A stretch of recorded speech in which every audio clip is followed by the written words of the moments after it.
But you might have to do that again. Why? One more time, just cause. God damn, you don't pay me enough for this. He doesn't pay me at all. Welcome back to another episode of the Bowie Podcast. We have Jesse Bowie Fitness. It's your boy Ken. You know, today we got a special guest with us. My man. Yeah, my name is Joseph.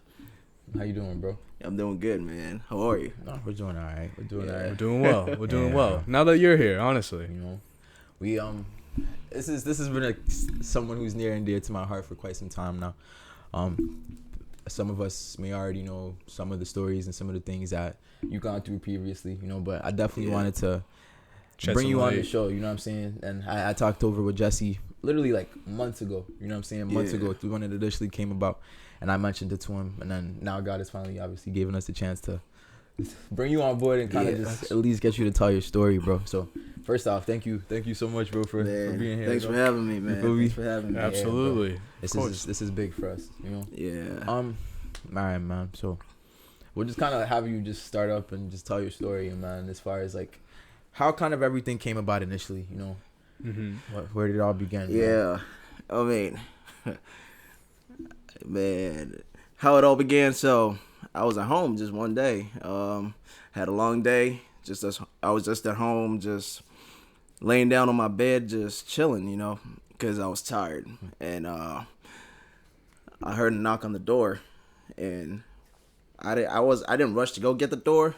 So I realized that the person pressed the bell too, and my mom called me from upstairs. She was upstairs at that time, and she was just like, "Hey, could you get the door?" So I was like, "Yeah, I'll get the door." So I got the door, and it was a cop, and I thought he was gonna ask me something about maybe a neighbor or something, because at that time in my mind I hadn't done nothing.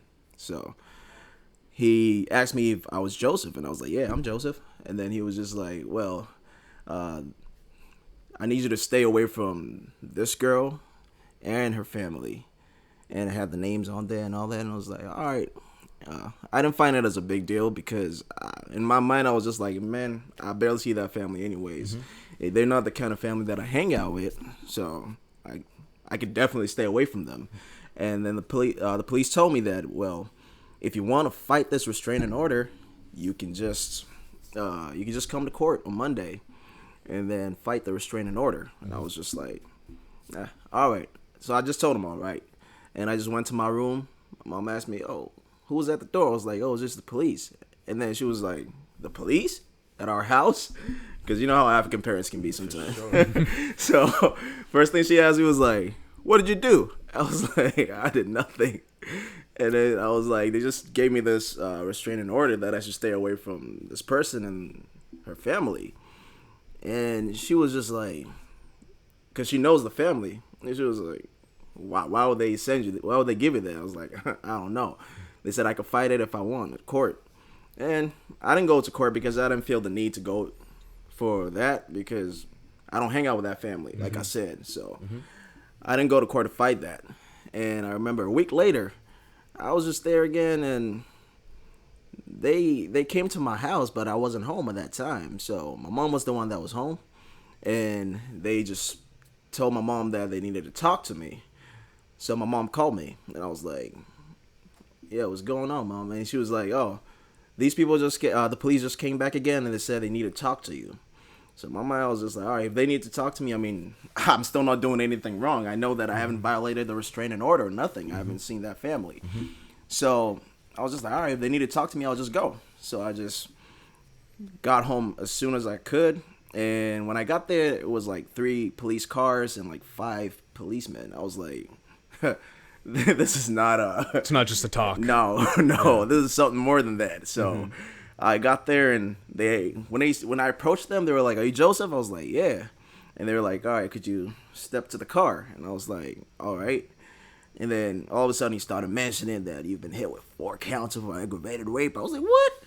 Like, to be honest with you, that first time, I was just like, wait. I didn't know if I was having a dream or it was actually happening, bro. So I was just like, what?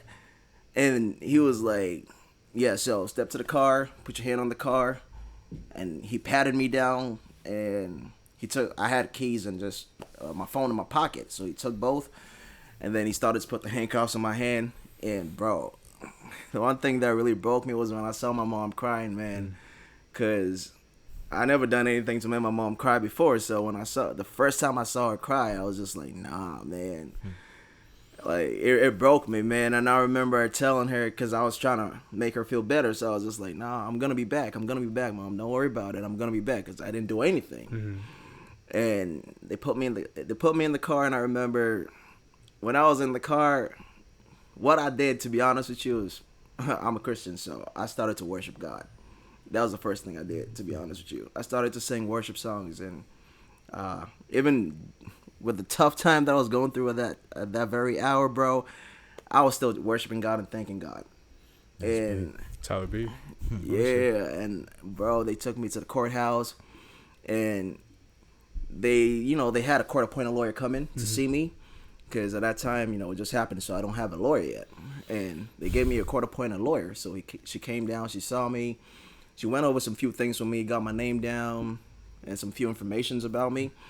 And then she went upstairs. She's like, all right, they're going to call you upstairs. And when they call you upstairs, I'm going to try to see if I could get you a bail so you can get out. And she's like, how much do you think your family can post? And she's like, because of these charges, they ain't going to hit you. They ain't going to hit you with no low bail. They ain't going to give you like $2,000 or $1,000 bail. No, absolutely So not. probably like $10,000. And I was like, nah. At that moment, bro, I was like, nah. I don't think I can make $10,000 that day. And I was like, maybe I can make 5,000. I just threw it out there, like maybe 5,000 will work for me. And she's like, all right, I'll try to see if the judge will accept that. So we went upstairs. They called me upstairs, and man, as soon as they called me upstairs, I had the handcuffs on my hand and all that. And I got upstairs, and they started to mention all the charges, and I was like, what? 8 charges, bro. 4 counts of aggravated rape. And aggravated rape ain't normal rape, bro. No. That's normal rape will probably get you a mandatory of 10 years, but aggravated is like 20 years or more. Damn. And bro, niggas wanted you to do this life and the next life. yeah, They didn't want you just this lifetime. yeah, bro. You gotta go and come back. Just stay. That's a lot. That's a death sentence, bro. You're just gonna stay there till you grow old, bro. Nah. Probably never see the light of day, bro. So I was just standing in front of the judge, and I remember the lawyer came up. I think for some reason she pulled up everything about me, all my info from when I was in high school and middle school and all that. So she pulled it all up, and then she realized that I never got in trouble before, never. Like my whole record is clean. So she went up there, and then she was like, "Well, I checked his record and all that. He's clean. Never even got in trouble in school before." And the judge was like, "All right." So the judge was like, "So, what do you want us to do right now?" He's like, I'd like for you to give him a bail of $5,000. And by God's grace, the judge accepted the $5,000. But the prosecutor was trying to get them to give me like $25,000 or without bail, or to hold me without bail. So I was like, man, I never been to jail before, so I didn't know how it was gonna be. All I heard of stories about how jail is. So I was just like, man, I remember even the $5,000. I remember it was on a week. It was on a Friday, and during the weekend you can't get bailed out from the courthouse. So you basically have to stay in jail for the weekend, and then get bailed out on a weekday, on Monday. I didn't want that to happen, so I was just like, man, nah, I can't go to jail. Like, nah, I didn't see myself going to jail. I've never seen myself going to jail, and that's why I've always tried to do the right thing. So I just didn't want to go to jail. So I remember after we talked about it, the lawyer went up because a couple of my family members were there and a couple of church members were there. So the lawyer went to talk to them, and then to find out if they can come up with $5,000 to try to bail me out. And they said, all right, they're going to try. So they went up, and they said that, they literally going to come up with it. So my lawyer should let me know that I should just sit tight. So my lawyer came downstairs and saw me, and then she was like, well, your family says they're going to try to come up with the $5,000 to bail you out. So let's hope that they get it in early, so you don't have to go to the jail and all that. So, man, I remember I was in there. I looked at the time, because mostly the vans from the jail come to pick people up at I think 4 p.m. or 5 p.m. And I looked at the time, man. I hadn't heard anything about my family members coming to bail me. So I was like, oh, man, I'm really going to go to jail. I'm really going to have to spend the weekend in jail. And, man, I remember I was there and I just went down on my knees, bro, and I just started praying. And to be honest with you, man, I was crying when I was praying, and I was telling God that this is not how I imagine my life to be, and I don't want my life to be like this. So, God, please take me out of this situation right now, because I don't know what to do, bro. I was just pacing around the room, and I was just praying. It was like I was crazy. Like, if you could have seen me on camera that day with, like, no voice or anything, you just see me walking around there, you think I'm crazy. And that was just the state that I was in at that moment. Mm-hmm. So I remember the van came, the van picked me up. This is the crazy thing. The van picked me up, right? And when we were going, that was when my uncle was coming in with the money to the courthouse. So when he got there, so basically the van left and then he went that way. So when he got to the courthouse, they told him that, nah, he ain't here. They already took him to the jail. So if you're gonna bail him out, you're gonna have to go all the way to the jail. So when I got to the jail, the clerk had already called over there that, my family's gonna come bail me out, so they shouldn't, take me to any unit. But they still told me that I still had to go through the process. Mm-hmm. Basically, get your fingerprints, get the mugshot, everything. And they even have you talk on the phone just so they can recognize your voice. Mm. And really? Yeah. That's new. Wow, I've never heard that before. That's really intense. Yeah, and you're feeling in the streets. Yeah. Y'all gotta stay out of jail, man. Like, this is the right thing. It's not a place you want to be at, man. I've been there, and it's just crazy, bro. So I sat there, and my uncle came to bail me out. It was one of our pastors that was also here too. Right now he's in California. He came also, and he also helped bail me out. And I remember that day. That week was Youth Week. You know how we have Youth Week at our church and all that stuff. So the youth basically take care of the whole program and everything at church. And I was supposed to share the word of God on that Sunday. And I remember the pastor was there that day. He came to bail me out. So he asked me, he was like, are you going to be able to share the word of God on Sunday? Because I know that you just gone through a whole dilemma right now, and I know that you might not be in the right mind to be able to do something like that. And I was like, you know what, I'll still do it. I told him that I'm gonna just pray and let God lead me. So I was able to do it, and actually people liked the sermon. And I remember they set a court date for me, because after I bailed out that day, they set a court date for me on June 16th of 2018. So during 2018, 3 years ago. Yeah, 2018, June 16th, I had to go back for pre-trial hearing. So I got out the house that morning. I already said my prayer, and I was feeling confident, because in my mind, I did nothing. So I'm going into the courthouse confident that I'm gonna beat the case, and I thought that I was just gonna go in and come right back out, because they don't have any evidence against me or nothing. It's just what the person is saying.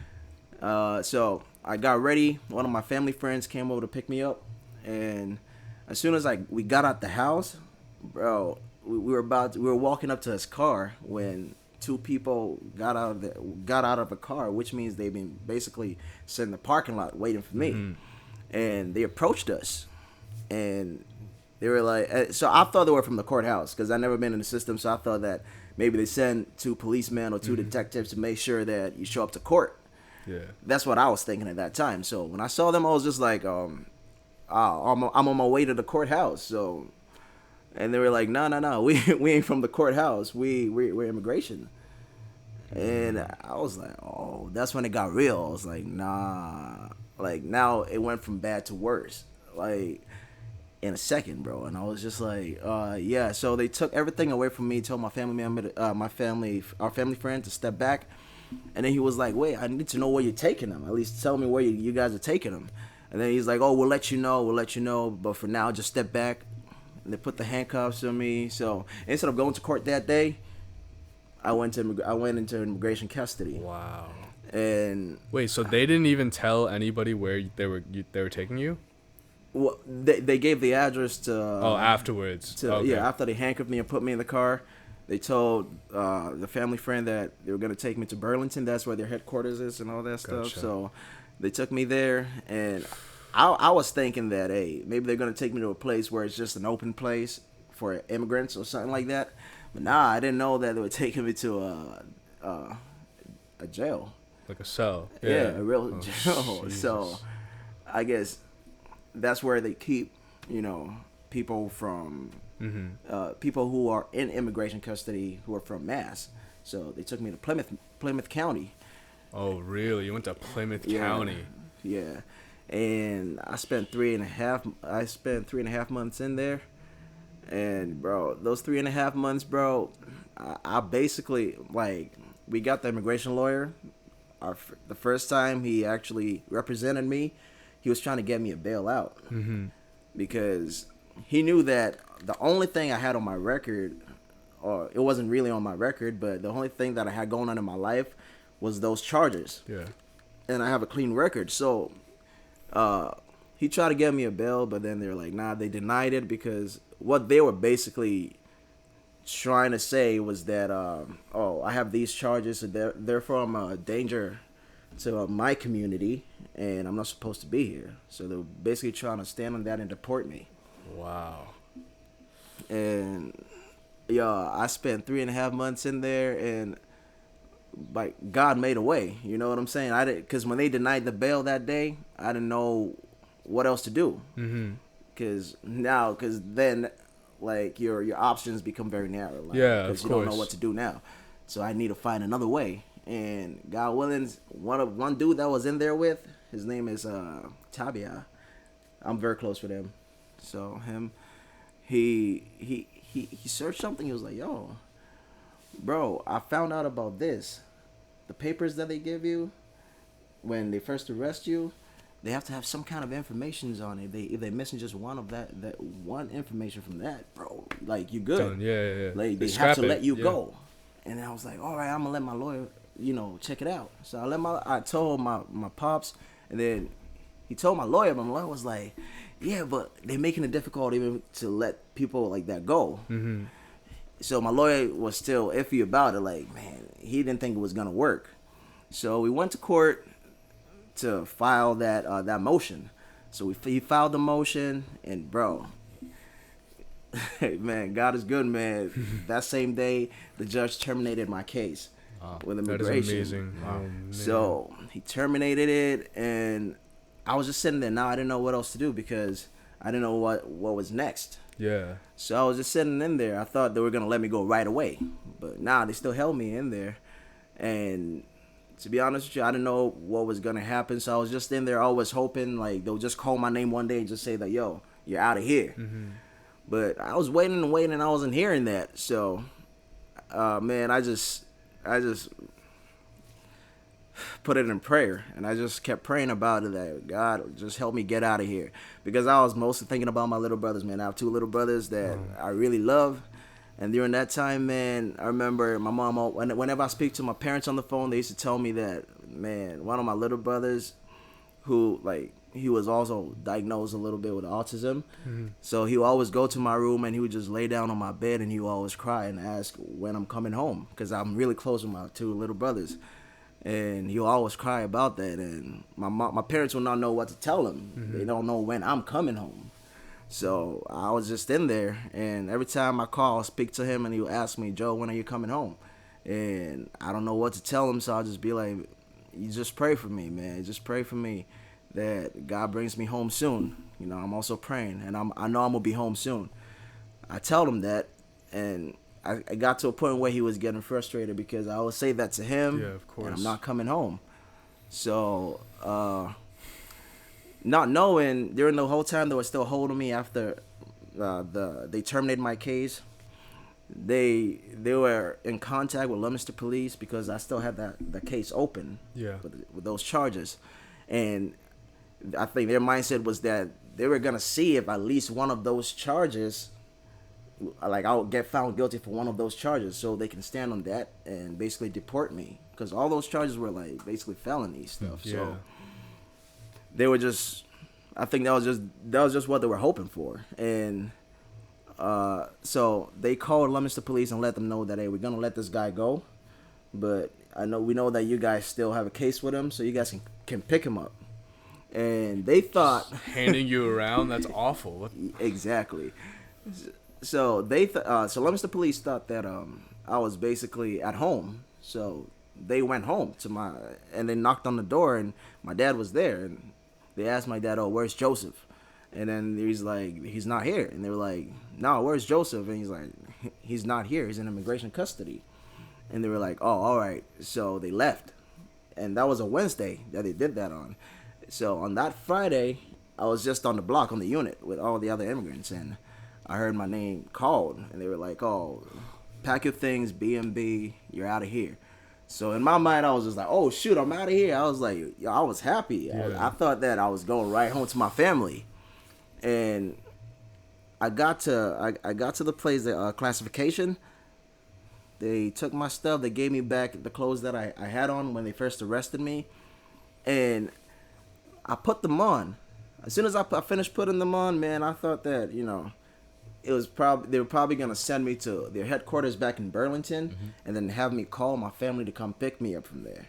So that's what I was thinking. And as soon as I got out, there were two people there. It was Leominster Police, and they put handcuffs on me again, and they put me right in the car, and then they drove me right to Leominster Court.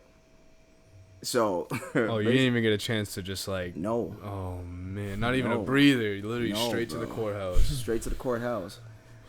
And I remember the handcuffs were on tight that day, bro. Like, I had a mark on my wrist from the handcuffs being so tight.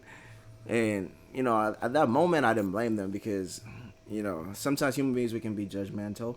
So they probably look at me and say that, man, this guy's a sick dude. He did this to somebody. Mm-hmm. So, But they're also in a position where they shouldn't be biased in that Yeah. sense. yeah, but you could just see it. Sometimes they don't have to say it, but you could I just see understand. it from the way they look at you, the way, Their mannerism. yeah. And it's just like, so man, they took me to the courthouse, and then I found out that they had a warrant for my arrest. And I was like, a warrant? I remember I was standing there with my court-appointed lawyer. And I was just like, wait, why do they have a warrant out for me? Because I couldn't show up to court because I was in immigration custody. It's not like I just decided not to come to court. So why can they have a warrant out for me? And they were just like, the court-appointed lawyer was like, you just calm down. We're just going to try to convince the judge. And I was just like, nah, man, you can't tell me to calm down. You're not in this situation. Right. Like You telling me to Right. cool it. Yeah, Man, chill no. out, bro. Come on, what's wrong with you? Oh, what? Like, no, man, this is my life. Like, I'm looking at it like, nah, this is my life. Like, you telling me to calm down? Like, I know what I'm facing. And then she told the judge that, oh, he was in immigration custody and immigration denied, you see, the Haviewing. Mm-hmm. Yeah, so they filed a Have request to Haviewing, and immigration basically denied it. They were like, no, we're not bringing him to court. So I missed 2 court dates. That's why they had the warrant out for me. And basically, I was held 2 months without bail. I had no bail, and I was just in there, and I called my father one time, and then he was like, "Oh, we got you a private lawyer, and he's gonna be taking your case. So when he calls you, just or when he comes to see you, just let him know whatever's going on." And he came to see me. Yo, man, that lawyer, he's a good person, man. That's all I can say. That's a great lawyer, man. And he's right here in Worcester. Oh, wow. Yeah. Oh, wow. God bless you. Man. God bless you wherever you at. I don't know if I can mention his name. Nah. His information is going to be in the description. Anybody that needs him. Yeah, man, he's a call. great lawyer, Nah, man. man. bless him and bless you, bro. Honestly, And that's... when he came to me, he was just like, all right, I've done this job for over 40 years. He was an old man. I've done this job for over 40 years. I was a defense attorney. Oh, no, he said he was a persecutor for 20 years, and now he's a defense attorney. He's been a defense attorney for 20 years, too. I was like, oh, Wow. man, you've been doing a little bit of experience. Oh, yeah, a little bit. Man. So he was like, so he just came to ask me because he said I was old enough decide whether I want him to represent me or not. So he came to see me, even though my family hired him. He still wanted to I know. understand. Yeah. So he came to me and he was like, all right, so this and this and this is what I've done. This is my record of the kind of cases that I've done and all that stuff. And then he was like, so would you want me to represent you? I was like, yeah. I see the credentials. I was like, yeah, man.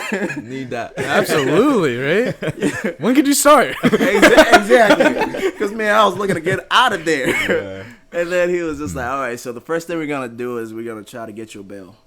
And I was like, all right. So a month later, we went to court, and then because they still held me without bail. So when we went to court a month later, he let them know that, nah, they can't do that. Cause especially when it's not my fault, they can't hold me without bail. So at that time, you know, what you do is basically when you miss court, whatever money you bailed out with, they take it. They revoke it. So they keep it. And I had $5,000 with them. So I was just like, man, that $5,000 that I bailed out with, it was still with them. So they held it. And my lawyer was able to convince the judge that he should give me bail. So he gave me bail, but he gave me a $10,000 bail. He added $5,000 more to it. And I looked at it and my lawyer was like, yeah, but you know, we can't bail you out right now. I was like, yeah. The reason why he said that is because I also knew that I can't get bailed out yet because immigration was still basically keeping an eye on me. Oh, okay. And with the times that we were in, with, you know, former president, immigration was basically doing whatever they want. Yeah. So they can decide not to let you finish your case, and they can just pick you up again just to mess with you. That's awful. Oh my goodness. Yeah. So my immigration lawyer was in contact with my criminal attorney, so he told him that don't let them bail him out yet, because with the way immigration is going right now, they could just decide to pick him up. Yeah. For no reason. So he told me that I should just sit in there and just, you know, try to fight the case, try to beat the case in there. And I was like, man, it's gonna be hard. I've never been in jail before, and now you're telling me I have to just stay in there for however long the case is gonna take, and I don't know when it's gonna end. So I was just in there every day, bro, and I was praying that, you know, the time will come where I'll just get out and I'll be able to see my family. And my mom, my dad, they couldn't come see me because, man, they just didn't want to see me in that state, man. It's a lot, bro. It's hard. It's hard. Yeah, they couldn't take it, bro. So I was just in there. When I was in there, they never came visit me there. I only spoke to them on the phone because I knew they couldn't take it, and I understood it because It's good that you understood that. Yeah. Because not many people would understand in that situation. yeah, To see their own. It couldn't have been easy though. yeah, no, it No wasn't matter easy. how understanding you are of a person, that shit would kill me. I'd be in there every day just You just square, you know. Oh Bro. my like god. 1,000 push-ups an hour. Dude. Literally, just Yo, it God was bless just you, crazy. And the first visit that I ever got was from my aunt and my uncle. And they came in, my uncle spoke to me, and my aunt, she couldn't even sit down. You know, there was a glass between us, so you have to speak through the phone. yeah. And just look at them through the glass. Man. So my aunt, she was just standing there, and then she was just crying the whole time, yo. She didn't even say a word. She was just crying the whole time, and my uncle tried to give her the phone to talk to me. She got on the phone, and then she couldn't even say a word, bro. She just cried, and to be honest with you, that really broke me. And I was, that day I cried. I ain't gonna lie, I cried that day, bro, because it just hurt me to see my family go through that, and I didn't know that as I was hurting, they was also hurting too. Yeah, of course. I would have cried every day. Are you kidding me? Not just that day. Yo. You have a strong mental to be able to sure. go through that, Yeah, for bro. sure. Bless you. That's what I'm saying. It was my faith that kept me going, because in there it's not easy, man. And the crazy thing is there's so many people in there who take medications just so they can sleep away their time. Like, Oh. Because they don't want to deal with it. Yeah. So you see, when they call for medication, a long line, bro. And some people are not even sick. They don't have They're literally just taking it to pass time. Yeah, they just take it and they just go. Somebody can just sleep a whole day because they're on medication. Wow. They just don't wanna. Oh. They just don't wanna picture themselves in there. Like, so just sleep it. They'll just sleep it away, and then another day will come. They do the same thing, and It was just ridiculous, man. That must take a toll though on your body as well, bro. Yo, Oh yeah. It's a way to speed up the exit. yeah, Man. yeah. But and the thing is, the medications actually mess with you too at some point because you're not sick and you're just taking it in. So Did you try it? Was it busting? no way. Was it busting? Because I saw one dude in there, man. He took medication so many times, his leg got swollen. And I was like, oh, no way. I am not doing that. Yeah, I mean, forgive me, bro. Niggas just trying to make light of the situation. Wrong time. Wrong time. It's all about the time. You I'll know? teach him. I'll teach him. Wrong timing, man. Fuck, bro. Yo, and I mean, just imagine you just being in a place where you don't know anybody, and you just meet a bunch of random people, and everybody has serious charges, and you're just like, man. And then one person goes to court, gets found guilty, gets like 20 years or more, and then you're just like, no, he only had one of those charges, and I got four, no. and I got four of them. Bro, how did you survive? What was the... All right, It was my faith, man. Okay, That's all I could say, because I'll read the Bible and I'll just pray. And there was one dude that I used to walk around with, one Jamaican dude. He always walk around with me and he'll be like, yo, he used to call me Ghana, because he found out that I was from Ghana. So he was like, yo, Ghana. He gave me that name, so everybody started calling me Ghana in there. Right. And then he was like, yo, Ghana, I don't understand. Why is it that every time, like, you're always calm? Like, we all going through this, but then you're always calm. How do you keep calm in that situation? And I was just like, man, because I've put my faith in God, and I know that God is going to help me out of this situation at a point in time. I know that it might not look like it right now, but at some point I believe that God will come through for me. And sometimes I'll read a scripture from the Word. I'll give him a scripture from the Word of God, and I'll use it to encourage him, and that will also help him go through the day. And I remember at some point he was like, "Oh, you know what? I'm trying to come up with a nickname for you," because he told me that, bro, in my whole life I never met somebody like you, bro. Like, because, you know, one thing, how I was raised, my family, we love to give a lot. So when I got in there, there's some people whose family, basically, their families neglect them when they're in there, especially with those kind of charges. And we're all put in the same place because we all had the same charges, and we all put in protective custody. So because of the kind of charges, you can't put them in general population. So some people's family just neglect them, and they basically have nothing to it. And the jail food, so like, you can't really depend on that. Like, it doesn't really taste good sometimes. There are days when it's just bad. What were they serving? They'll serve pasta sometimes. It was always Just like pasta. starchy food, like potatoes, just pasta. to fill you. I feel like and it wasn't even cooked to the way, like, it wasn't even cooked to your liking. Like the way you would spend time in your house and cook it well. It wasn't like that because it was mass production. So whatever you get.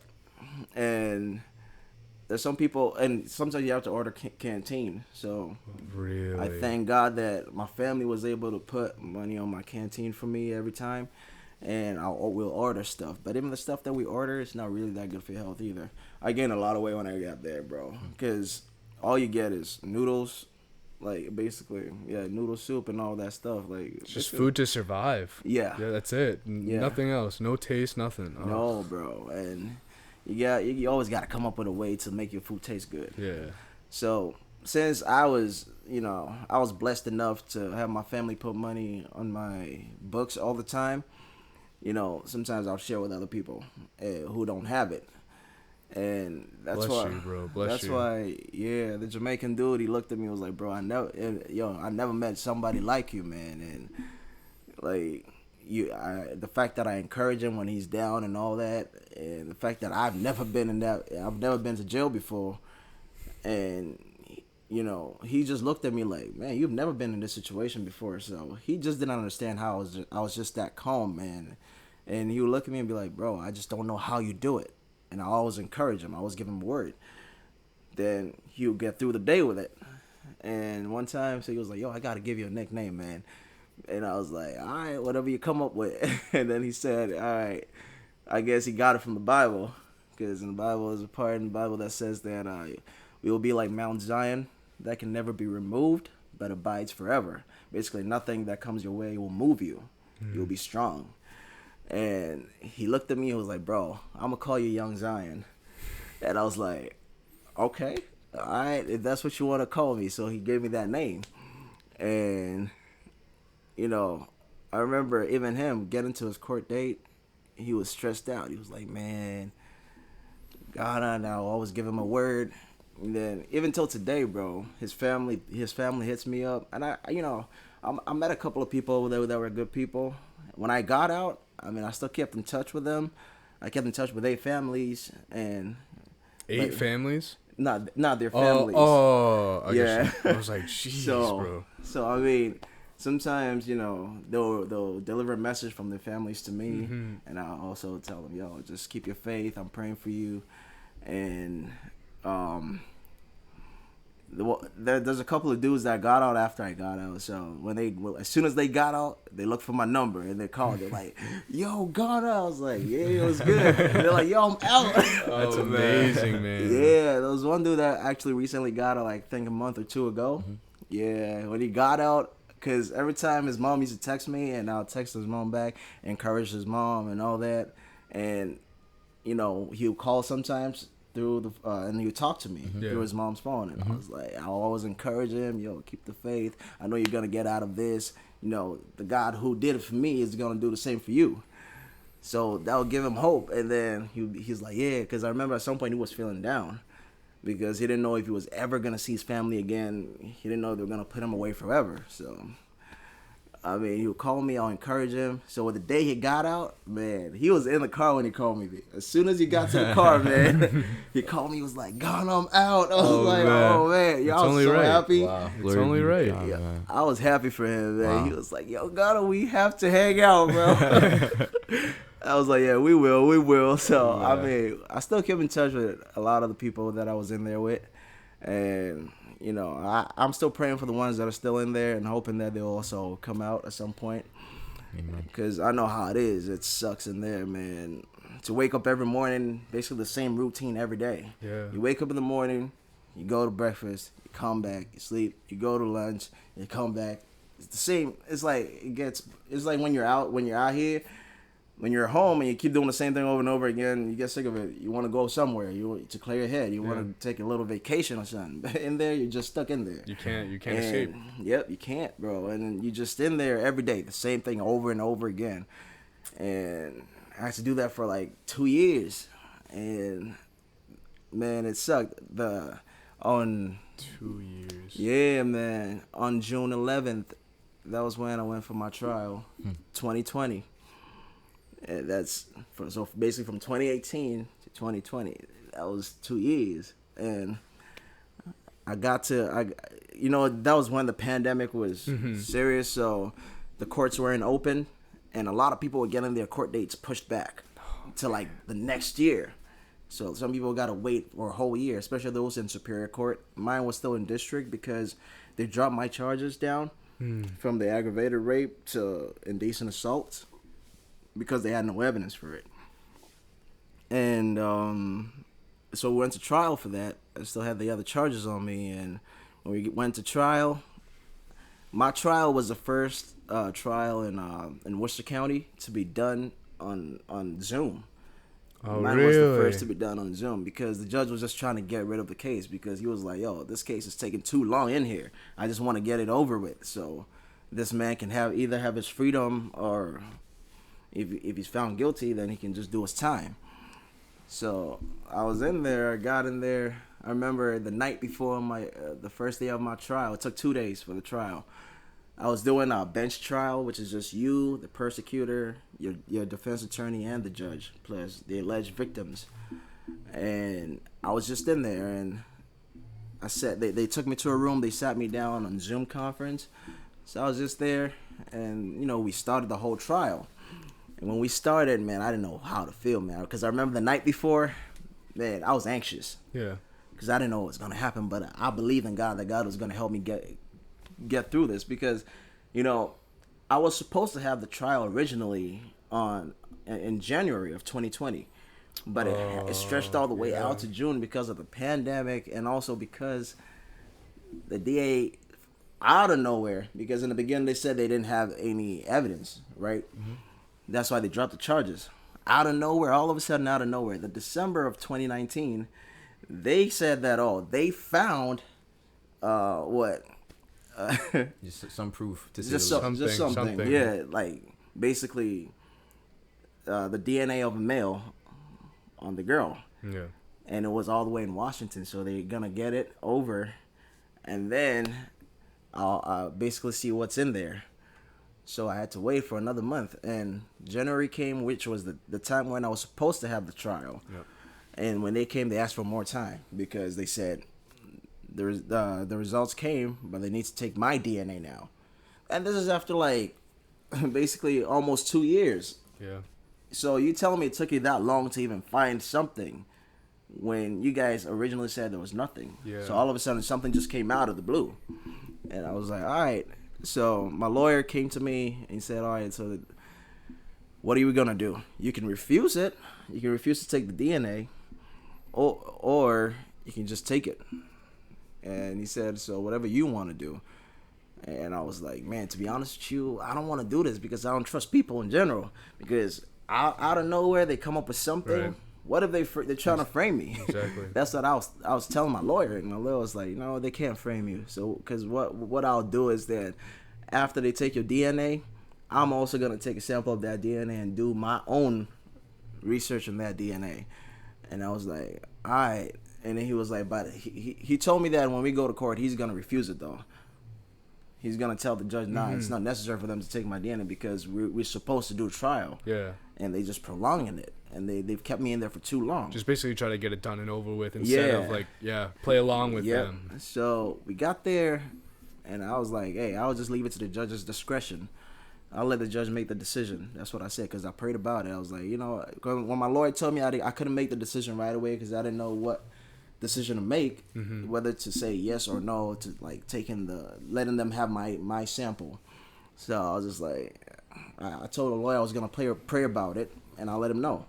So I prayed about it that whole week, and it got to the point where, we went to court. And when we got to court, my lawyer said, all right, so what was my decision? I was like, I don't know. I'm going to just let the judge make his own decision. So make the decision from, I'll let him use his own discretion. So my lawyer was like, all right. So when we went up there, they called my name. I got up there, and oh man, they had me over there, and my lawyer said that he wouldn't want them to take my samples because this case has been dragged out too long, and he just wants to get the case over and done with. But he said that he told the judge that, but my client says that he's going to leave it to your discretion for you to make that decision whether you're going to allow the Commonwealth to take his DNA sample or not. So the judge sat down. The judge was like, he accepted the DA's motion to actually allow them to get my sample. So I was like, all right, that's whatever. So right after that, I went straight downstairs, and the DA came over there with one policeman. And, they came, they took a swab of me, they put in a thing. They said, all right, it'll take about a month because they were going to expedite it to make sure that it gets done quickly. So that was January. Man, I was in there, bro. February came, March came, still hadn't heard nothing from them. April. That was when it came in. I think it was April that it came in, the results. And my lawyer basically came to see me. When he came to see me, I was just like, all right. Because in my mind, I was like, I hope they ain't trying to frame me. So when he came to see me, he laid everything down. He was like, well, you were actually excluded from everything. It was no DNA match, nothing. Everything they tested for, you were excluded from it. And I was just like, man, to be honest, I was very happy, man. I was just like, yo. I would have been balling. What do you mean? I would have been like, get me out of here. Yo, that's what I was thinking. Yeah, I was just like, so what's next? What's next? I looked at him and was like, all right. Right now, He said he's gonna tell the DA, hey, why do you guys want to go after this? I mean, because y'all don't have any evidence that he did this, and it's just a hearsay, and even that hearsay, like they don't, it's not really that strong. Yeah. So the persecutor was like, I'm gonna have to ask the family. So, persecutor went in and asked the alleged victims and her family, and they basically were just gonna go on with it. So I had to go to trial for it, and they set the trial date for June 11th. That's when I went on my trial, and then sitting over there and just not knowing what was gonna happen next. So I was just like, man, I gotta keep my faith. So in there, I remember I was praying. I was praying in my head. I was just talking to God. And as soon as I sat down on a Zoom conference, they mentioned my name, and they'll ask you, is that you? And I'm like, yeah, it's me. And then my lawyer spoke, and the DA spoke. So through it all, I mean, the girl's family came. They also spoke, and literally, like, now they were trying to add something more to it, like, basically because they knew they didn't have a strong case. Yeah. So, man, this girl's family came, and then they said that I threatened the girl that if the girl said anything, I would kill her. Man, I've never even thought about killing anybody before. I'm not that kind of person, bro. Yeah. Like, I don't get in trouble, first of all, because I love my family. I'm a family dude. I love my family. I love being around my family. I barely go out to even hang out with people. So, just hearing that, and I was like, what?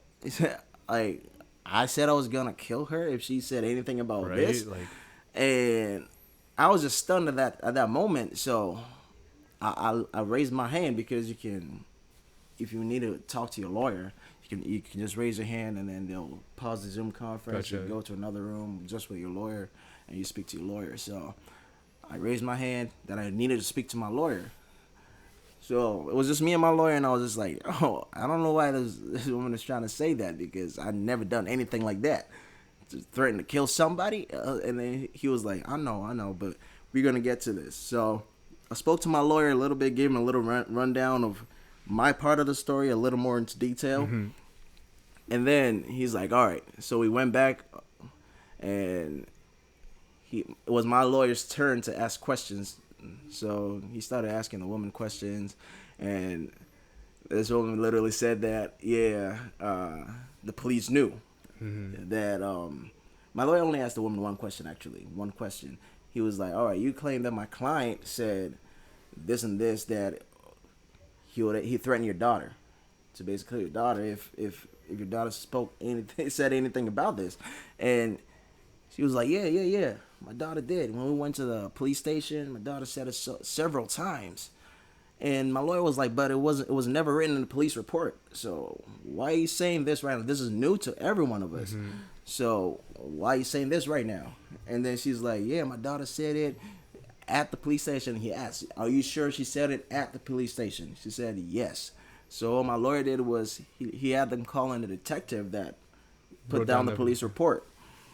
And then the detective came in, and then my lawyer asked, all right, so this is what this woman is saying, and we want to know that this woman actually say this to you. And the detective was like, I'll have to check my notes, because anything she said, I put on there.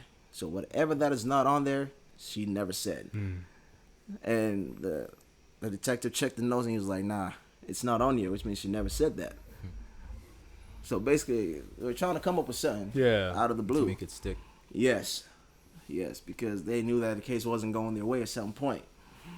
And, bro, I just remember just being in there, and I knew God was fighting for me that day. And it was my turn now to answer questions. And the DA came, started asking me questions. And the crazy part about that whole thing is, let's say I'm there with you. We're around the same age. Yeah. And you ask, let's say somebody asks you, are you sexually active? What do you mean by that? Mm. I am. I had a girlfriend at that time. Mm-hmm. Yes. And basically we're just trying to make it frame like, all right. So I did that then. And my lawyer had to step in and be like, nah, I object to that because you can't ask my client that question. So the judge objected to it. So the whole thing, man, I don't know. I don't even know how I was speaking, because you know how sometimes persecutors can twist some things to make you admit to things that you didn't even do. I don't know how I was able to answer every question. And it was just crazy, bro. Like, and that's when I knew that, man, when you actually pray and put your faith in God, man, things actually do happen for you, man. And I was answering the questions that I never been, you got to remember, I never been in court before. I never been in trouble before. So me answering the questions and not falling into the traps, it was That's crazy. amazing, It was, yeah. Yes. I didn't even know I was doing that. So I remember after the whole thing, the judge went inside to make his decision. So he took a break from everybody. He went to a room to make his decision. He came back. It didn't even take him 5 minutes. I don't even think it took him 5 minutes. He came back, and then he was just like, all right, so with this case, I mean, I heard whatever the young girl said and all that. And I know how hard it is for young girls to say that, things like that. I was like, okay. And then he was like, but from what I heard from my own discretion, he's not guilty of all charges. And that was 8 charges, man. I was just stood there. Yo, that was the happiest day of my life, man. I was just sitting out there looking at the camera, and I was just like, Chills. it didn't hit me right away, right? It did not hit me right away. I was just sitting down there looking at the camera. I was like, and then my lawyer had to come in and be like after they left, I was still staring at the camera like, did this happen? Like, I didn't know whether it was reality. I wasn't like, I didn't know what was going on. It was like the first day. You Right? know what I mean? Yeah. You can't believe it. You don't know. And it's like the way I pictured myself being, like when I finally beat the case. That's not what happened, because I was picturing myself like, yes, like, you know, being like, yeah, I beat the case. But that's not what happened. At that moment, I was just sitting out there looking at the camera like, did this just happen? And after they all left, my lawyer was the one on the conference with me, and he was like, Joe, we beat the case. I was like, yeah. And then he was like, why? Are you okay? I was like, yeah, I'm good. I'm good. It's just that I can't believe it. And then he was like, I can't believe it either. Because, you know, in his mind, he says it's rare for somebody to beat all those charges. 8 charges. Because at least they'll try to let one stick. Yeah. And the fact that I beat all the charges, he said in his years of working, man, my case is one of the best cases he ever had. And he'll never forget that case, man, until he dies, bro. He literally said that to my pops, and he couldn't believe it. And No one's going to forget this. No one's going to forget this. man. Not after this, That's honestly. really nuts, bro. man, it's crazy, man, because sometimes I just used to be in there thinking, like, man, when am I ever going to get out? Like, what's going to happen to me? Like, what do people think about my family on the outside? Yeah, you know, in our community as Ghanaians, it's different, man. It's like, just one thing can happen. It can go everywhere. Yeah. Real quick. It can Spread like wildfire. Yeah, so I was thinking, yo, my dad being a deacon at church, you know how it is, especially when you're in the church community. And I was thinking, like, yo, what do people think about me? And that time, too, I was like a youth secretary leader at that time. I deal with the youth people. So to hear all that, and it's just like, man, I didn't know. I didn't want anybody to throw dirt on my family name. I just didn't want it to be because of me that my family's name is tarnished or something like that. The reputation of my family's tarnished. So, because everybody respected us. And for something like this to come just out of the blue, it was just, at first I was thinking a lot about that. Like, what do people think about my family? What do people think about me? And one brother that was in there sat me down. He was like, bro, I've done this a lot. And if you say you're going to get out and think about what people say, man, you're never going to be happy in life, because people are going to say what they're going to say. Of course. People are going to, whether you do good things or bad things, people are still going to say it. People are still going to find something to say about you. So don't really think about what people say. You know what I'm saying? Like, when you get out there, you beat the case. You should be happy for that. You should be happy that you're out. You beat the case. Not everybody makes it out. Not every innocent person in jail beats their case. Yeah. Some people get found guilty and they end up doing time, and later on they realize that, okay, this person didn't do it, but then it's too late. That person you just ruined the person's life basically. So I mean, I was grateful for that. I thank God that he took me out of that. And even after I beat the case that day, I was also thinking that, man, I'm going home now. Mm-hmm. Another thing came in. I guess still, since immigration was still following me and following the case, as soon as I beat the case, bro, basically immigration still had a hold on me. So they had to call immigration back again and let immigration know that, all right, he's done with his case. And immigration came to pick me back up. Man. Yo, just imagine you've gone through all this, bro. I don't want to imagine that. What? It's crazy. That's- You've gone. I went through all this thinking that, all right, now I beat the case, so I'm going home now. I'm going to see my family. Then all of a sudden, a dude comes in and then handcuffs me again, and I was like, man. I realized that it was a nice officer, and I was like, okay. And I had to go to immigration again. This time they took me to a place deep down in Gardner, somewhere. It was called Franklin County. And it was just new to me. That place was new to me too. So my first immigration bit I did in Plymouth. Went through Worcester County for my criminal case, and then had to go straight to Franklin County for immigration again. To just wait and see the immigration judge again on the case, and basically have my lawyer let the immigration judge know that, all right, he wasn't guilty for these charges, so you're gonna have to let him go. And we went to. It took a month, so I got out of there in June. I beat my case in June, and I got out of immigration custody in like July 21st, and basically it was just crazy, man. So it's like I went to immigration court, and even that, I remember my dad was telling me when he went to see my immigration lawyer before the week for that trial. I mean, the week for us to go see the immigration judge. He said he got there and my lawyer was sweating. Because my lawyer was like, all right. So, he's beating the case. So, right now, because immigration was tight at that time. Yeah. Because, y'all know what was going on with the former president and all Everything, that. yep. So, he even the lawyer was still stressed out. He was like, man, if this was during Obama's time, I wouldn't have to worry about this, because he would be out right now. So, he was sweating. My dad said, yo, there was air conditioning in the lawyer's office, but he was sweating. And he was like, yo, I gotta find a way to get your son out. And he was like, I gotta do my best now. I gotta do my best to get your son out, because he's like, you guys have been through too much, and I gotta try to find a way to help you guys. And he was just sweating bullets. And we went there that day. I got called from my cell, and I went to sit down there, and the immigration judge basically called because you have a case file number. They called us. We came in. We sat down, and then I guess the DHS, Department of Homeland Security, their attorney didn't know that I had beaten the case. So they basically came in and they were like, oh, well, we look at this as charges with this and that and that and that. So he's a danger to the community. And my lawyer was like, nah, he actually beat that case. He beat all the charges on that case. And the judge was like, oh, he did? He's like, yeah. So we gave him a hard copy of all the charges. And it said not guilty, not guilty, not guilty for all 8 charges. And then the judge looked at it and he was like, oh, wow. And then he was like, okay. So we asked for a bond.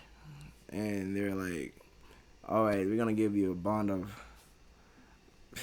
like $8,000. Man, after all the money we had spent from paying my immigration lawyer, from paying my criminal attorney, which was a lot of money. So even after all that, now I gotta pay $8,000 to get out of immigration custody again. And I was like, wow, I didn't know how they were gonna come up with it. I thought they were gonna give me because at first I was like on the high. I was basically dangerous in immigration custody. They rank it. They have the low custody people and the high risk custody people. So at first I was a high risk guy. So after I beat my case, I was low. So I thought since I'm low, they're probably gonna give me like $1,000, $2,000 bail or bond so I can get out. And I went to sit there. I was actually sure that I was gonna get a bond, and I was sure that I was gonna get a low bond. not knowing they're gonna give me $8,000 bond. I was like, oh man. I was like, okay, at least I still thank God for it because at least they gave me a bond. Some people get denied a bond. I was the only person that day that got a bond. What's the difference between a bond and bail? It's the same thing. It's the same thing, yeah, right? Okay. But it's just that in immigration they use a different term. So, yeah, they gave me $8,000 bond, and other people, everybody that went to court that day got denied a bond. I was the only person that got a bond that day. And as soon as I got out of the conference, I called my mom and I was like, "Oh, they gave me a bond," and she was happy. I was like, "Yeah, but it's $8,000," and I didn't know where they were gonna come up with that money at that time, and because already at that time my dad had already exhausted everything. You know what I'm saying? Like, man, he at some point my mom literally told him that my dad started, like, he was so stressed that he basically looked old. You know, when you stress too much, you start to age, and that was what literally happened to my dad during that time, because he was having to work a lot, take overtime just to pay all these things. And also one thing too was that when I was in Worcester County fighting my criminal case, my mom ended up in the hospital. She wanted to work and help my dad, so she started working to help my dad, and I think something happened to her, and then it affected her kidney. So she was in the hospital for like about 2 weeks, and I didn't know nothing about it. I called my dad, and my dad would say, "Oh, your mom went to church," because they didn't want me to know that this is what my mom was going through, because he didn't want to stress me out as I was in jail. So he lied to me about it, and he was like, "Oh, your mom went to church." Every time I call, "Oh, your mom is in church." And when my mom came back home, I called him. I was talking. I was like, "Oh, why is it that every time I call you, you're always in church? Why have you been going to church often these days? Like, even on weekdays, a lot. Like, you go to every church program now?" And then she was like, "Well, nah, I was going through something. That's why you weren't hearing from me. But your dad didn't want to tell you. I told your dad not to tell you about what I was going through." And I was like, "What happened to you?" And then she was like, "Oh, as I was working one time," because what she was doing was that when she was working, she needed that job so bad to help my dad pay for all those costs that even when she needed to go use the bathroom, she wouldn't go. She would just stand there and try to work hard and work and work and work, and that was what affected her kidney. Yeah. Because when you keep your pee inside a lot, Yeah. And overexerting yourself that much Yes. too. Yeah. yes, and she was just doing that so she can keep the job, so she can help my dad pay for my lawyer costs and all that stuff, and put money on my books for canteen and all that. So she put herself through that. She got sick, and then that was how she ended up in the hospital. And so when she came out, she was telling me, "Okay, this is what happened to her and all that." And I was like, "Damn, you guys didn't tell me." She's like, "Yeah, we didn't want to stress you out because we know what you're going through already." And I was like, "Yeah, but I hope you're okay though." She said, "Yeah, she's fine now. Everything is okay with her." And I remember they used to tell my little brothers every court date that I had, but at some point they had to stop because my other little brother the one who always goes to my room to cry. He was just sick and tired of it. The fact that I always tell him, "Oh, I got court," and when they say that, he thinks I'm coming home that day. So he gets excited. As soon as he comes back from school, the first thing he asks is like, "Where's Joseph?" And then they're like, "Oh, he's still not here." Then right away, he would just go to my room and he would just cry. And we had to deal with that too. And at some point, we had to stop telling him my court dates. So we stopped telling him. And so every time I speak to him on the phone, he'd be like, "When are you coming home?" I'd be like, "David, just keep praying for me. I know I'm gonna be home soon. I know I'm gonna be home soon by God's grace. Just keep praying for me. I'm also praying." And you say, "Okay." At some point he got mad and he asked my dad, "We always say that we should pray, so why is it that God ain't doing nothing yet?" Like he got frustrated. He was like, "We always praying, but God ain't doing nothing yet." So he's sick and tired of praying. That's what he told my dad. And my dad is like, "You can't get sick and tired of praying. Just keep praying. It's perseverance. You just got to keep praying and keep, having faith that your brother's going to be home soon." So That's amazing. That's really hard to deal with. Yeah. I can only imagine. And even at some point, my mom was traumatized by that because at some point, every time she sees somebody wearing all black, she thinks it's a cop. And then she would just get scared right away that, oh, what happened to Joseph? Like, she thinks maybe something happened to me and they come to tell her. So that also messed up with her mind. And she still goes through that till today. I remember there was just recently, cops came over to our apartment complex, and then she thought it was me. She thought it was coming back. She was like, "Why are the cops out there?" I was like, "I don't know. That's none of my business." Cause I know I had done it. I was like, "That's none of my business. That's probably somebody else." And then she's like, "Are you sure?" Cause she was just traumatized by the whole thing. She's still going through it right now. She's still trying to get over it. Yeah. And yeah, that's what we've been going through, man. That's what we've been going through, and I still have to go to court for my immigration stuff, because they check back with you from time to time, and that's what I got to do right now. And I'm still trying to get my immigration status fixed, and as soon as I get that fixed, then I can start working again and all that stuff. But until then, I can't work. I can't do nothing. So I'm basically home, and yeah, but God has been taking care of us though, little by little. My dad has been having to work more, but since I came home, he became happy again, and Of course.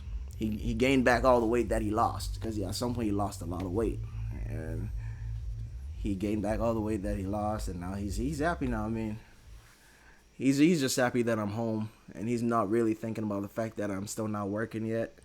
Even when sometimes I stress about it, I'm just like, man. That's the least of their worries, though. Honestly, like, you're home. Yeah. Like, that's the big thing. Like. Yeah. So I remember someone when I came was just like, you don't think about working, just relax. We know you're still you're still trying to get your status, situated, and so he's like, don't worry about that. God is gonna take care of us. That's what he tells me, and he goes to work. He works hard, but it's hard. It's hard. It's still hard. You know what I'm saying? Because I'm 26. You know what I mean? I can't just be in the room all the time. You know what I'm saying? Like, sometimes I feel like, damn, I feel useless. You know what I'm saying? Like, it's not like my family's complaining or anything, but it's like that's just how I feel. Yeah. I feel like, damn, I could be doing something to help my family. My dad has to work a lot, and I can't do anything because of the situation that I'm in right now, because I need to get my status situated so I can start working, and it's hard, bro, but we getting through it. We in due time. Yeah, God has gotten us through it. So I mean, I'm just happy that I was able to see my family. I mean, I had to spend 2 birthdays in there. Man, it sucked. Man. Thanksgiving and all that, because mostly my family, we all get together on Thanksgiving and Christmas, and we have a dinner where we invite people. So because of me, my aunt didn't even put up a Christmas tree or nothing for 2 years. That's tough. Because they all couldn't, because they always had me there. Yeah. So me not being there, they didn't want to do anything without me. You didn't feel right, probably. Yeah. So my family, they all didn't put up no Christmas trees, nothing. They didn't even have a Thanksgiving gathering, nothing, for those 2 years that I was in there. So when I came back was when we had something, and they were all happy to see me, and it was crazy. But I know sometimes you take a minor setback. Everything happens for a reason. For a major comeback. So you're in good hands, man. At the end of the day, I You're with believe, us. like I said, it was just for the sole purpose of you being able to tell your story today. And everything that needs to be done, God will do for you from this point forward. Yeah, amen. I just want to say we really appreciate you, like, We're grateful. sharing that candidly, man. Like, being so honest, bro. I mean, God damn, bro. Like, I've been on edge the whole time. My chest has just been boom, boom, boom, boom, boom. You know what I mean? Just following this shit. My heart hasn't stopped, bro. yeah, I feel you. It's just a lot, back man. to It's a back lot. to It's a back. lot. I had chills. You think you had a shitty 2021? Shut up. You didn't. Shut your mouth. You know what's crazy? We used to be in there when the lockdown happened, and we were like, man, you guys are still lucky. You guys still get to talk to your family on Zoom and stuff, because we were in there like, man, we don't have that privilege of talking to our families whenever we want. Because sometimes the phones are limited too. Somebody got to use it. Somebody else got to go use it. So it's like when people were complaining, we were like, man, you guys are lucky. We wish we was out there. We wouldn't mind spending time with our family indoors. That's what we used to think over there, you know. And it's just different, man. Wow.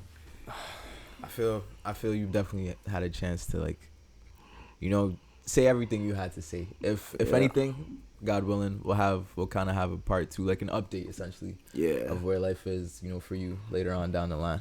Yeah. I just want to say thank you again, you know, for everything, bro. No problem, we man. appreciate it, and I know this won't be in vain. You know what I'm saying? All this energy you poured into just even sharing your story with us. You know, you'll receive tenfold. You know what I'm saying? Amen, all the pain that you felt in jail, bro.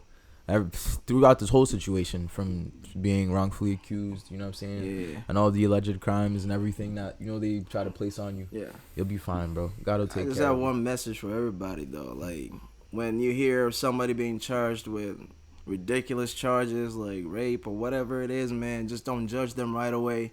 You know, let the truth come out. Let it all play out and find out whether there is evidence for it or not, because some people are in there for the wrong reasons and their families just neglect them, man, and they just in there. They miss their families, but they can't talk to their families because nobody picking up the phone. Nobody's putting money on their books for them to buy a canteen to eat. And it's just ridiculous, man. It's like, I know as human beings, that's our nature, you know. Sometimes we hear this and we're like, damn, he did that? Instead of asking, okay, but where's the evidence for that? You know what I'm saying? We tend to judge before, and I did it too. Yeah. Until I went through that was when I was like, man. So when we on the outside, this is what we think. But when I was in there, and I was like, wow, this is what people in here go through. They don't have nobody to tell, like, to let other people know that, man, not even if you're not guilty for something, you can still be stuck in jail and be basically in there trying to fight your case. So people shouldn't, please, when you hear anybody going through something like that, all I could do is just, man, don't judge them right away, because, man, it sucks in there. People are going through a lot in there. I saw a lot of people go through a lot. I seen grown men crying in there, and they're just hurt because their children are being kept away from them because of those kind of charges. Their families are being torn apart because of that. People's wives are divorcing them because of that, bro. I saw all that, bro, and it's crazy, man. And so just don't judge anybody until the truth really comes out and there is evidence for the truth. Until if they don't present a clear evidence and convincing evidence that this person really did what we said they did, don't judge the person, because the person could be wrongfully convicted or wrongfully accused. So that's the message that I have for people out there. Man. Thank you for that. Yeah, bro. Thank you. Appreciate it, man. No problem, man. God bless you, bro. All right. God bless you, my Thank brother. you for coming through. Yeah, Man. it was nice meeting you, man. Yeah, I met him like It might be 10 done. minutes ago. No. Huh? Oh, the light died? Yeah. Oh, well, whatever. All right. But yeah, I was not expecting that. What really got me was the fact that even after everything that you went through and whatnot, the fact is, like, you were just worried about your family's name. Yeah. I wasn't really worried about me per se, because I care about my family a lot, Of man. course. And it's like, man, I didn't want nobody looking at my dad or my mom some type of way, or looking at my little brothers like, man, his brother did this, and pointing fingers at them. I didn't want that, man. I don't care whatever they say about me, but about my family, nah. I didn't want it. Just the thought of that really messed with me, man. And that was what I was praying that. That's why I was praying that everything will go well for me. So, you know, the respect that people have for my family will still be there, because I didn't want people to lose respect for my family. Of course. Yeah. That just shows what an amazing character you have, honestly. You're a good Just- dude, man. For sure. He's a great dude. Say it sure. right. Nah, for sure, bro. No, I'm just playing. This shit is serious, man. Like I said, well, there'll definitely be an update. This isn't the end. You know what I'm saying? And we'll put some things in place to definitely help you move forward. Yeah. You know, and To the best of our ability. Yeah, We're going to try. just to help you move forward, bro. And I expect everybody watching this also to contribute somehow, some way. to make sure that your journey goes smooth.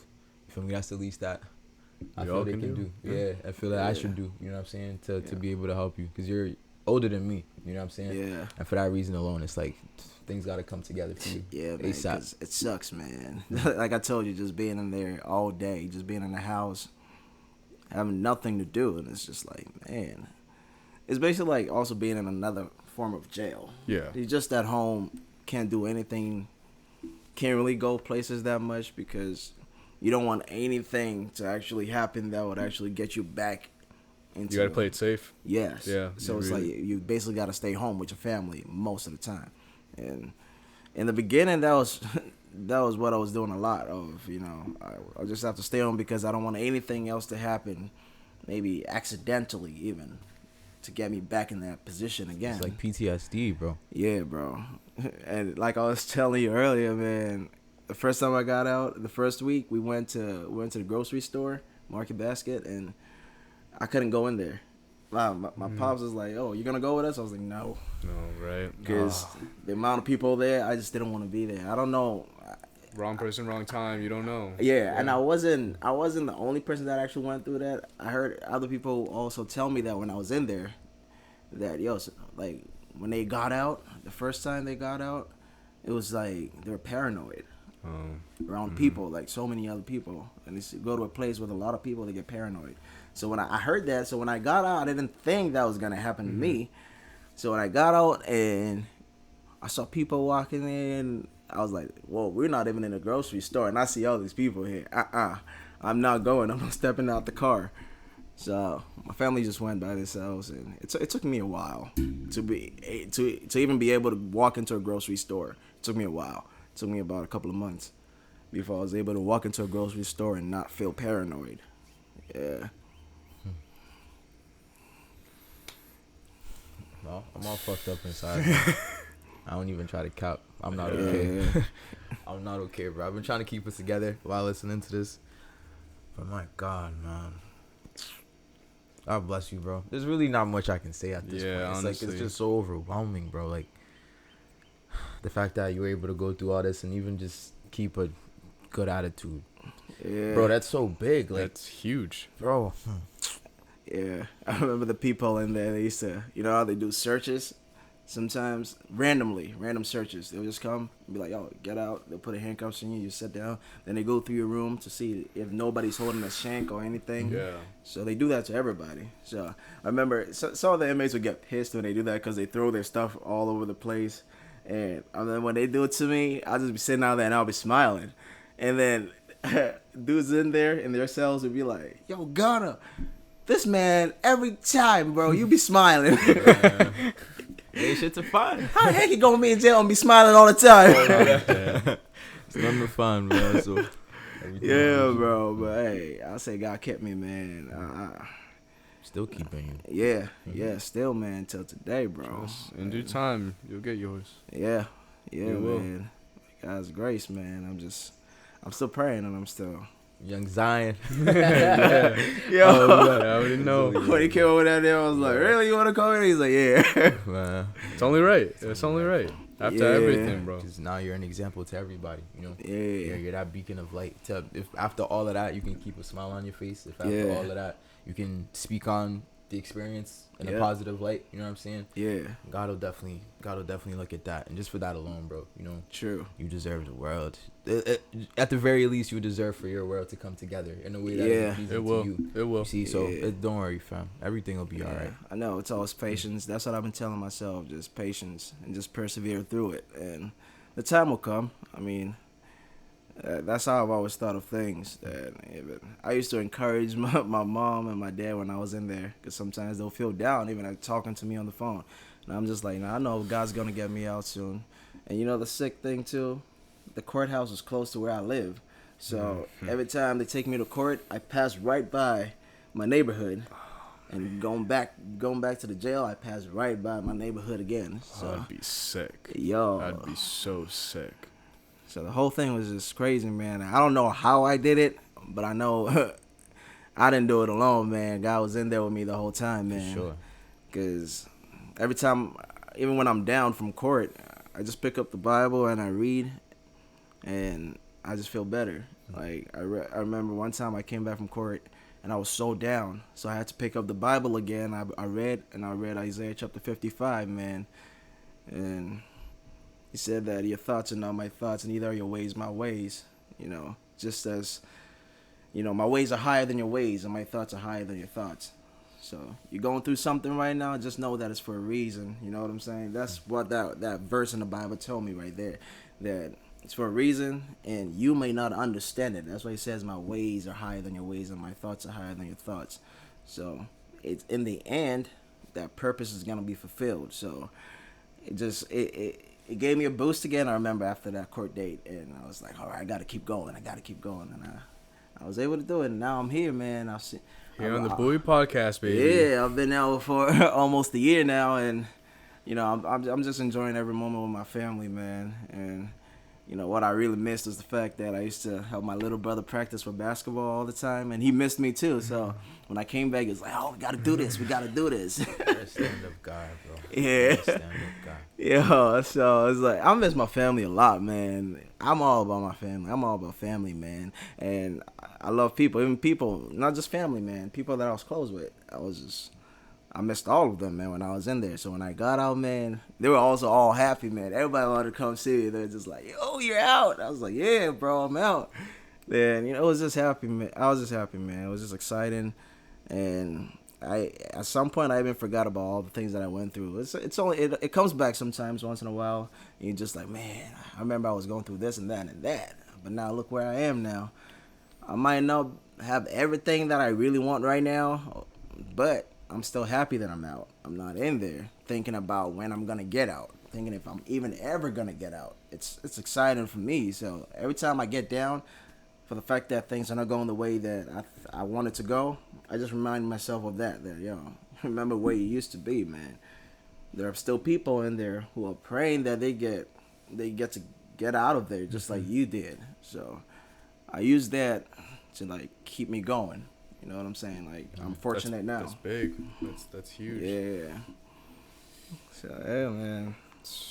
No. Thank you for sharing that. Yeah, bro. Honestly, thank you for everything. No problem, man. It wasn't even just the stories; it was just the lessons learned and all that. Yeah. That's gonna affect somebody. That affected us. Mhm. So, honestly, though, the light died a while ago. I think we need to wrap it up soon. Yeah. But no, thank you so much again, bro. No No honestly, problem, man. It was nice meeting you, man. Yeah. Bless you, man. We appreciate I you really saying appreciate you guys too, you know, for giving me this platform to share my story, because I knew I was gonna have to share my story at some point, but I didn't know how or when. It So just happened the way it should have. Yeah, Honestly, it really yeah. did. So, where can they find you on social media? Do you have any social media?